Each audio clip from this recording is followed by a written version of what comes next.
So first of all, thank you everybody for being here today. As I mentioned in the email I sent to you guys a little while ago, we will take questions, but information is limited, so we are limited in some of the answers that we are able to provide. Behind me, you are going to hear from Mayor Laurie Jadwin, Chief of Police Jeff Spence, and Brian Toth from Capital City Lodge Number 9, the Fraternal Order of Police. So I will turn it over to the Mayor.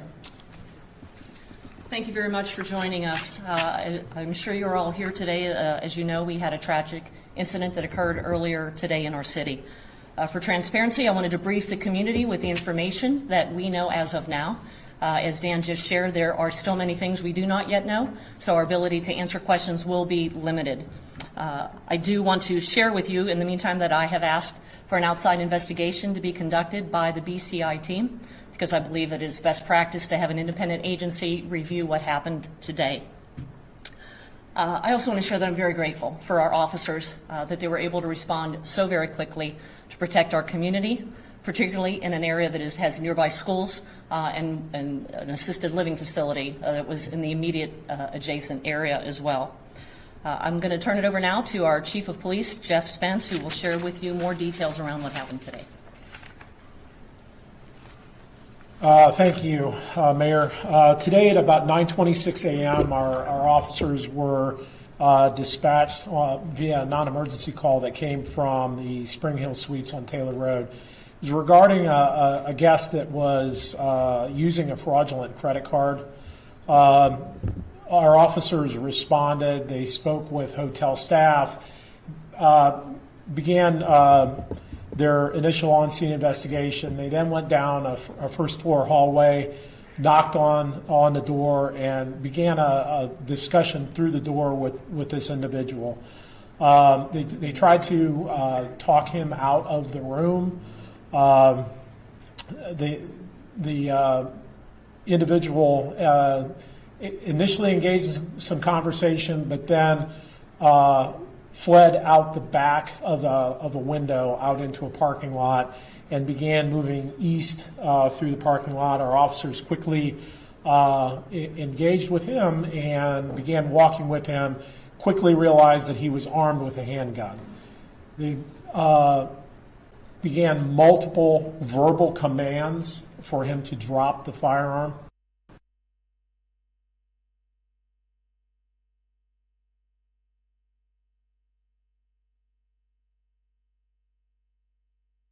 Walking through the parking lot paralleling Taylor Road, additional officers began to converge on the area. The individual then crossed Taylor Road into a lot an empty lot that used to have a home on it just east of the assisted care facility. Again, multiple commands, including additional verbal de-escalation techniques. At one point, he takes the firearm, points it toward his head. They again try to get him to de-escalate. One of our officers deploys a less than lethal projectile in an effort to stun the individual or get him to drop.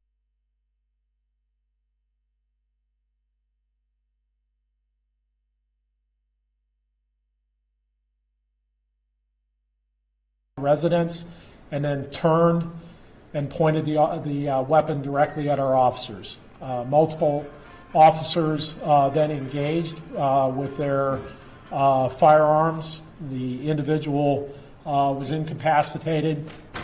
As soon as it was safe, our officers approached and began immediate medical care while calling for paramedics from the fire department. They began CPR, compression dressings, and also applying tourniquets. At that point, the officers did locate a firearm in the immediate proximity of the individual. Medics took over and they did a transport to an area hospital where we later learned at 10:31 the individual was pronounced deceased.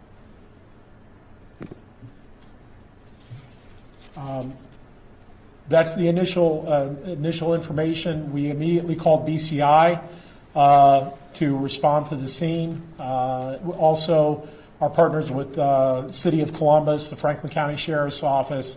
Obviously, this was a large incident over a considerable distance, and those officers were quickly to respond and give us additional assistance. Also, Columbus and then the Capital City Lodge number 9 brought out peer assistance and resources for our officers. And with that, I'm going to turn it over to the Fraternal Order of Police and Executive Vice President Brian Toth.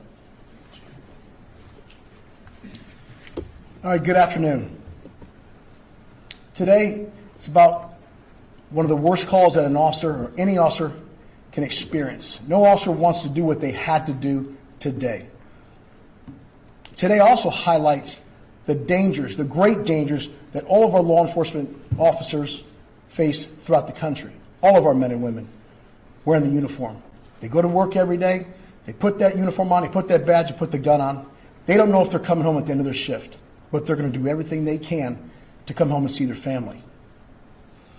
Make no mistake, this was a violent encounter with an armed suspect who had bad intentions. The suspect had choices today, but unfortunately, he chose the wrong one.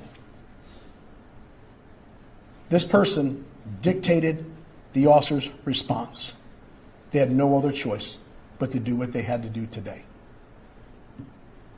Our officers showed great restraint. As the chief said several times, 36, that's 36 times at least, they asked him to please put the weapon down. Please have a peaceful ending. But he did not comply. Compliance is key. Had he complied, he'd be at jail right now and getting released in a day or two. But unfortunately, that didn't happen. Any questions? Yes, sir. Yeah, you mentioned for some reason you need taser. So I don't know if the words you taser. I was the chief. So the non-lethal, the less than lethal was a projectile, a shotgun projectile, or a beanbag round is what we initially, and as I mentioned, that was ineffective. Chief, how are the officers doing? I would say okay. I don't mean to speak for them. Obviously, this is a traumatic incident. This is not something that we have here in Gahanna. In fact, I think just in my recollection, it was 14 or 15 years ago, our last fatal officer-involved shooting. Luckily, we live in a safe community, but that safety was threatened today, including our schools, including one of our assisted living facilities, and another sensitive location in our city that was in the middle. Again, this is a business area. There are a lot of pedestrians, there were a lot of people out, and this was just an incredibly risky situation to our public. And luckily our officers were there. Did you say there were 4 officers involved, and will they be placed on administrative leave for policy? Yes, per policy they are on administrative leave, and there are some steps administratively that we'll go through in terms of getting them a psychological evaluation post critical incident, and then administrative. And it was 4 officers? Four officers, that is correct. And then you mentioned that they made contact with him at the hotel room, correct? That's correct. So I guess obviously he wasn't necessarily right. You said he pointed a gun to his head. Was there any indication when they made contact that this person was not mentally well, or was the same? What was the conversation? What I would say is the dialogue between the officers, the responding officers in the hallway through the door.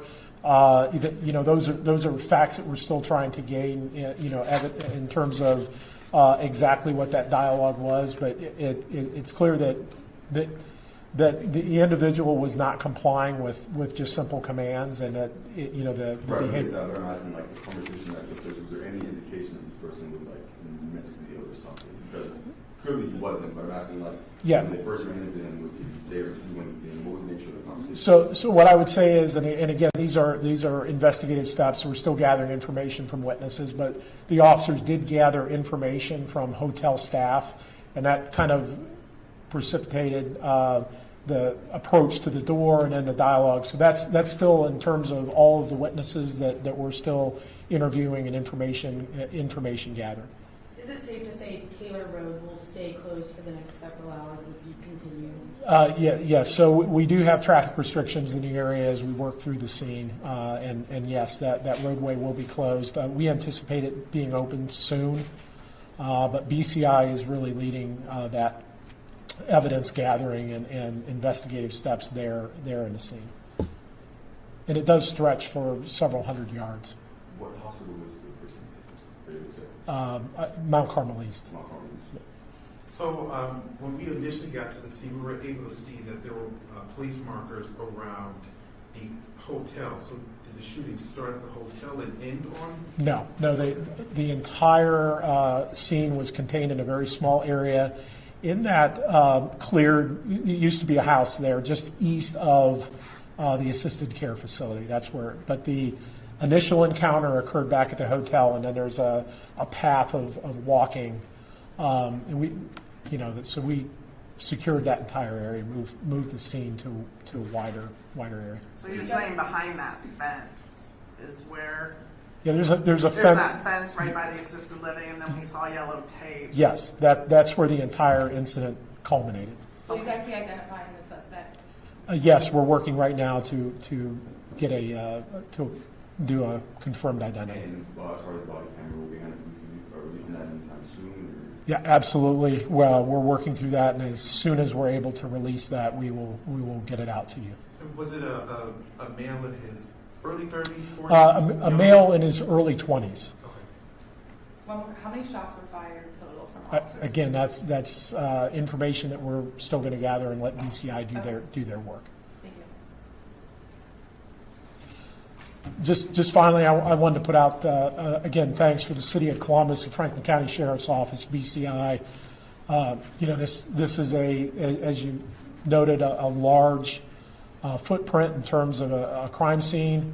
Their quick response, was invaluable in keeping our community safe and addressing the situation immediately. So, thanks goes out to both of those agencies.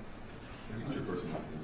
That's Jeffrey Spence, S-P-E-N-C-E, Jeffrey. J-E-F-F-R-E-Y. And while we were out there, what would you say to some of the employees who expressed concern that their safety may be in jeopardy given this recent incident? Well, what I would say is this was a isolated incident. That area is generally safe in terms of any type of violent crime. Again, hotels or proximity to the airport or proximity to the interstate, those all have impacts on crime and congestion and the like. But this is generally a very safe neighborhood. Again, we had critical infrastructure in terms of schools and assisted care facility. Our officers were engaging with this individual within just a matter of moments. And then, again, while tragic in its ending, there's no broader threat to the community.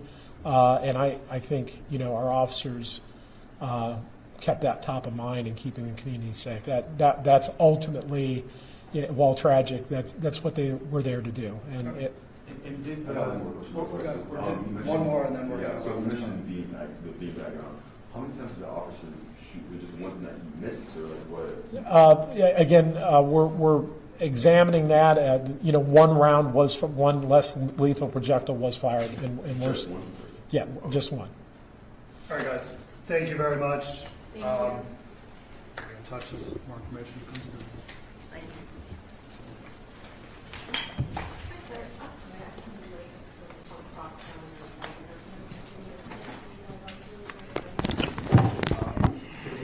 Jump into a meeting, unfortunately. Honestly, we can get down.